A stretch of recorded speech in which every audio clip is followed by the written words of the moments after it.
नमस्कार, मी कृपा सबका न्यूज अनकट मध्ये आपलं स्वागत करते। आढावा घेऊया देश विदेशातील टॉप 15 घडामोडींचा। पंतप्रधान नरेंद्र मोदी यांनी काही दिवसांआधी लक्षद्वीपला भेट दिली होती। या घटनेची आंतरराष्ट्रीय स्तरावर चर्चा झाली। त्यानंतर आता मोदींनी आणखी एका विशेष ठिकाणाला भेट दिली आहे। पंतप्रधान नरेंद्र मोदी यांनी आसाम मधील काझीरंगा राष्ट्रीय उद्यानाला भेट दिली असून तिथे त्यांनी जंगल सफारीचा आनंद लुटलाय। तसेच त्यांनी हत्तीवर बसून ही जंगल सफारी केली आहे।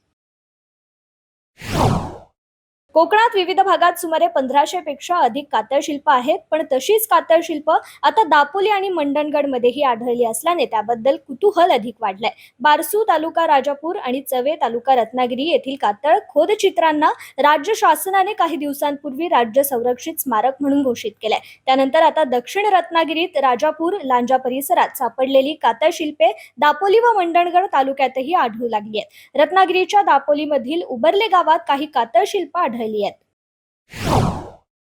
मालदीवमध्ये सत्ता बदल होताच भारताबरोबरच्या संबंधांमध्येही बदल होण्यास सुरुवात झाली आहे। गेल्या काही दिवसांपासून चीन मालदीवच्या जवळ येत आहे, त्यामुळे परिस्थिती बिघडत चालली आहे। विशेष म्हणजे मालदीवचे माजी राष्ट्रपती मोहम्मद नशीद यांनी शुक्रवारी भारताच्या बहिष्काराबाबत चिंता व्यक्त केली आहे। माजी राष्ट्राध्यक्ष नशीद सध्या भारताच्या दौऱ्यावर असून त्यांनी मालदीवच्या जनतेच्या वतीने भारतीयांची माफी सुद्धा मागितली आहे।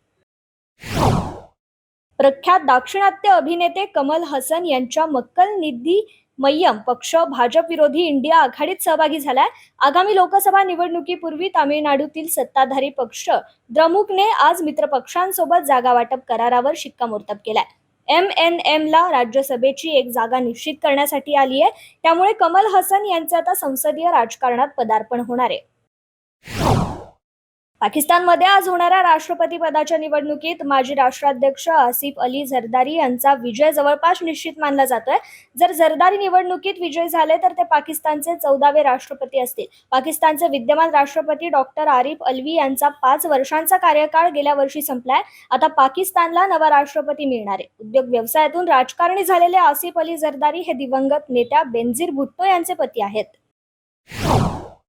भारतीय सैन्याने आपल्या तोफखाना अग्निशमन क्षमतेला बळ देण्यासाठी चीनच्या उत्तर सीमेवर स्वदेशी विकसित आणि उत्पादित पिनाका मल्टिपल लॉन्च रॉकेट सिस्टीमच्या 2 नवीन रेजिमेंट तयार करण्याची प्रक्रिया सुरू केली आहे। 6 मंजूर पिनाका रेजिमेंटचा एक भाग 214 मिमी multi barrel rocket launch system पूर्व लडाखमध्ये वास्तविक नियंत्रण रेषेवर सुरू असलेल्या सीमा अडथळ्याच्या दरम्यान चीनच्या उत्तर सीमेवर तैनात केला जाईल।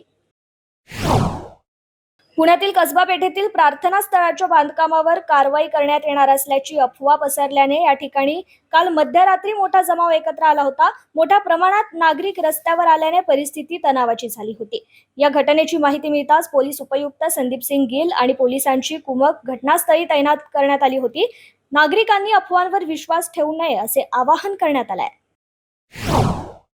यूपीमधील मदरशांची चौकशी करण्यासाठी सरकारने SIT टीम तयार केली होती। तपास पूर्ण झाल्यानंतर SITने आपला अहवाल यूपी सरकारला सादर केलाय। सूत्रांनी दिलेल्या माहितीनुसार या अहवालात सुमारे 13,000 अवैध मदरसे बंद करण्याची शिफारस करण्यात आली आहे। SITच्या तपास आणि शिफारशीनंतर मदरसा बोर्ड या हजारो बेकायदा मदरशांवर कारवाई करण्याच्या तयारीत आहे।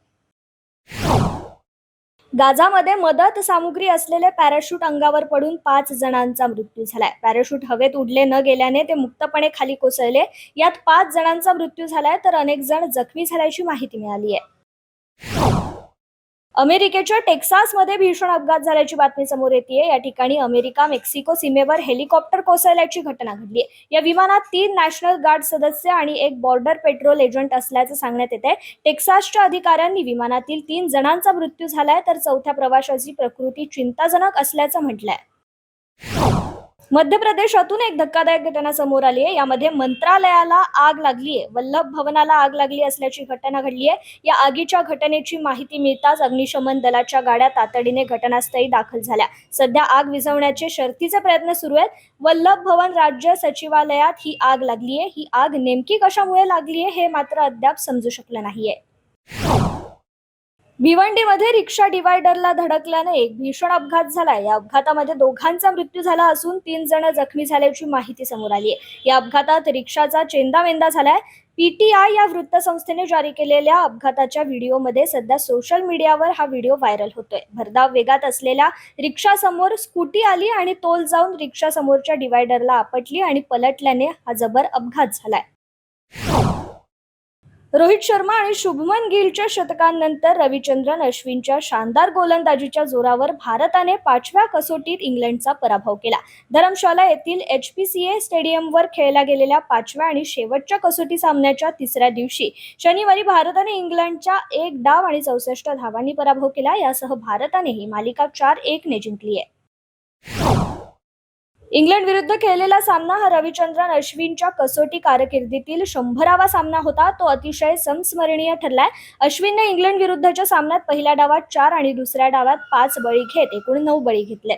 अश्विनने काही आठवड्यांपूर्वीच आपल्या कसोटी कारकिर्दीत 500 बळींचा टप्पा गाठला होता आणि ज्या वेगाने तो प्रगती करत होता तो लवकरच 600 बळींचा टप्पा गाठेल अशी आशा आहे. अश्विनने मुथय्या मुरलीधरचा खास विक्रम मोडत काढलाय. ऑस्कर 2024 हा मनोरंजन विश्वातील प्रतिष्ठित आणि मानाचा समजला जाणारा पुरस्कार आहे. दरवर्षी जगभरातील सर्वोत्कृष्ट कलाकृतींना हा पुरस्कार दिला जातो. नुकतेच याच्या 96व्या अकादमी पुरस्कारासाठी नामांकने जाहीर करण्यात आली आहेत. यंदा ऑस्करच्या शर्यतीत एका भारतीय दिग्दर्शिकेच्या डॉक्युमेंटरी फिल्मलाही नामांकन मिळालंय. ऑस्कर 2024 मध्ये 23 श्रेणींसाठी नामांकन जाहीर करण्यात आली आहेत. यामध्ये दिग्दर्शिका निशा पहुजा हिच्या टू किल अ टायगर या डॉक्युमेंटरी फिल्मला नामांकन मिळालंय. टॉप 15 मध्ये इथेच थांबूयात. पाहत रहा न्यूज अँड कट. धन्यवाद.